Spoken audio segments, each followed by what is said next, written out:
What you'll need is a relatively small head of red cabbage. I'm basically going to do 2 cuts. I'm going to cut once this way and then once this way. Okay, so that's about good enough. You can see kind of the size of the pieces are about that long, generally speaking. Some of them are a little bit smaller. That's okay. If you come across any big pieces like this that are still in there, this is like from the heart of the thing. You know, kind of separate those out. Also, you will notice that I've already done a little bit of prep work.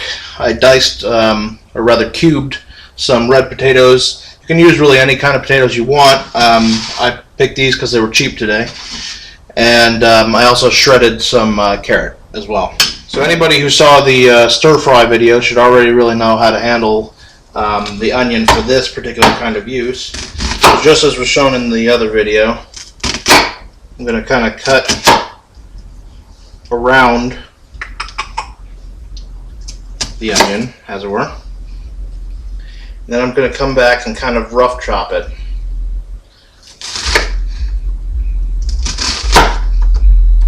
Since I have a rather large amount of onions and stuff that I need to be kind of getting done here, I'm using 4 tablespoons of butter, which is kind of a lot, but considering you've got a rather large amount of onions to cook. Okay, there's enough butter in the pan there, so I'm going to get my onions started. I have this on kind of a medium heat right now. I don't want to fry the onions. I actually just kind of want to get them to the point where they're clear, not browning. So I'm going to let these cook probably for at least 10 to 15 minutes on very, very low heat. Once you start to see that they're really kind of almost clear in color, very light yellow, that's where you know it's time to start adding the other ingredients. When the next ingredient goes in, which is garlic, garlic can only stay in the pan by itself or with onions by itself for maybe a minute or 2 before it burns. And once garlic burns, it does not taste very good. So you definitely want to be careful about that and just have everything ready to go before you start heating things up in this dish. Okay, so our onions are starting to look pretty good now. So I'm going to add 1 very large tablespoon of minced garlic. You can also chop your own garlic. Of course, I would say at least 2 to 3 cloves. If you're a really garlic lover like I am, probably 3 or 4.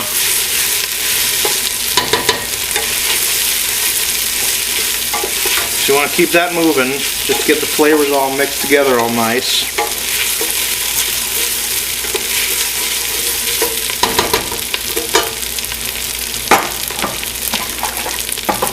Now I'm going to start with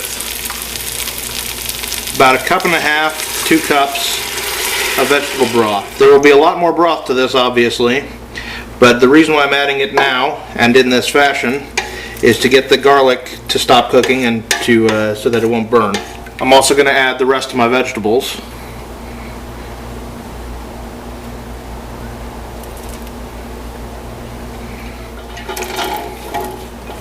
All of the rest of the vegetables, I should say, minus the cabbage. Now, I always want to make sure that the liquid is high enough to cover the vegetables, so I'm going to go ahead and add another 1.5 cups. And we're actually going to wind up using water in addition to vegetable broth in this anyway. I just kind of, in the beginning phases here, I want the flavors to get really nice and concentrated. I'm going to want to bring this to a boil while I'm waiting. I've got about a 1/2 cup of dark brown sugar. I'm going to add that to the mix here. And I'm also going to add about a 1/2 cup of apple cider vinegar. Sweet and sour dishes are really always kind of to taste, so I'm going to start like this, and if it's too sweet, I'll add more vinegar. If it's too sour, I'll add more sugar at the end. But for now, this is a good starting place. And one last thing I'll add at this time is 1 singular bay leaf. Okay, so once you start to see this kind of light bubbling action going on, it's going to be about time to add the cabbage. There's a lot of cabbage here, which is why you need a nice tall pot.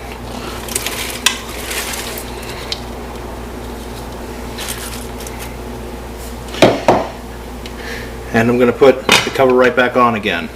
And it will reduce significantly in size. And then we can come back and add more liquid to the mix. So now it's reduced in size a little bit. You can come back in, just kind of mix it all up. And then add more liquid.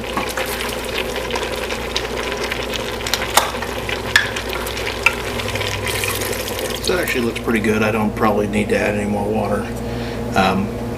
But I'll let that come back up to a simmer, and then I'll let it simmer for about 30 to 45 minutes. Just one other thing I'd like to mention quickly before I really kind of let this be by itself for a while.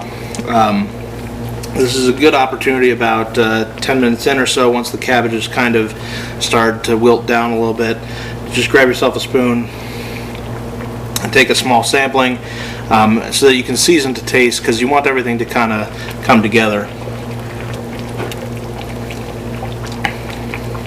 Very nice. I think it could use a little bit of salt and pepper. If it's available to you, I would recommend using fresh ground pepper from a pepper mill or something like that.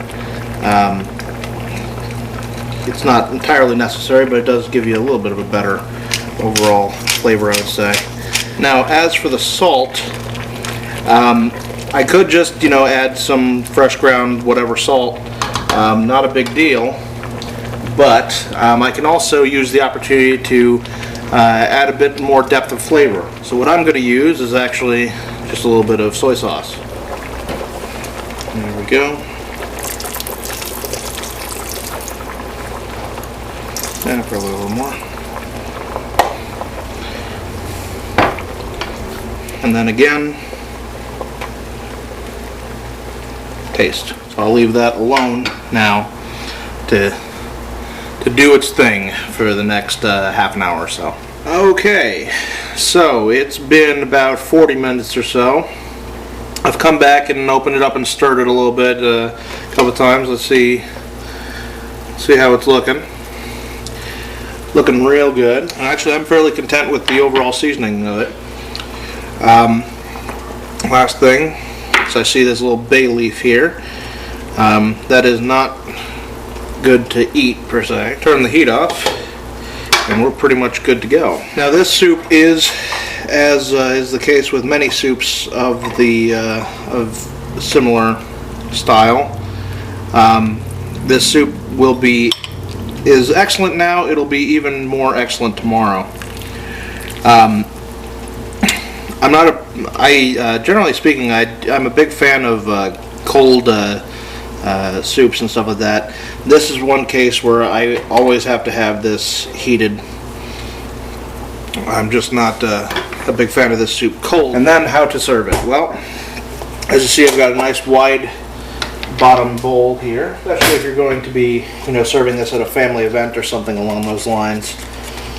The real proper way to do it is with a simple dollop of sour cream. Right in the middle.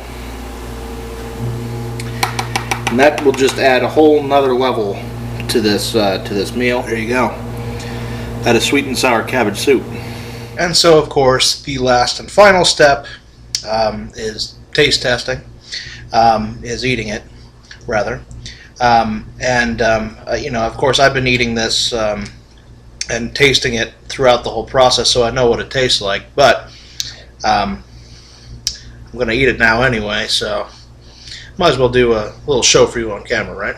All right.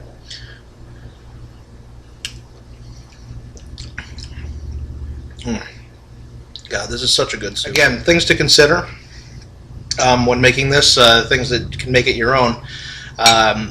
Things like adding chili paste in the beginning to add kind of a little bit of a spiciness to it. Of course, you can always make it a bit more sweet or a bit more sour, depending on your taste. You don't have to add the sour cream at the end if you don't like that kind of thing. You can make this with regular green cabbage if you want. Although if you do that, I'd recommend using some diced tomatoes or something along those lines in the broth as well. You can really kind of add whatever vegetables you like. You can add celery. Would be a good addition to this kind of soup. Yeah, it's an easy one to play around with, and you know, if you try it, you'll see this is really just an absolutely amazing soup. I discovered it at a restaurant in Los Angeles while I was visiting, and I immediately came home and said I need to figure out how to make this. So I did, and I'm very thankful for it, and I think you guys will enjoy it as well. So here's to good eating, and here's to a godless future.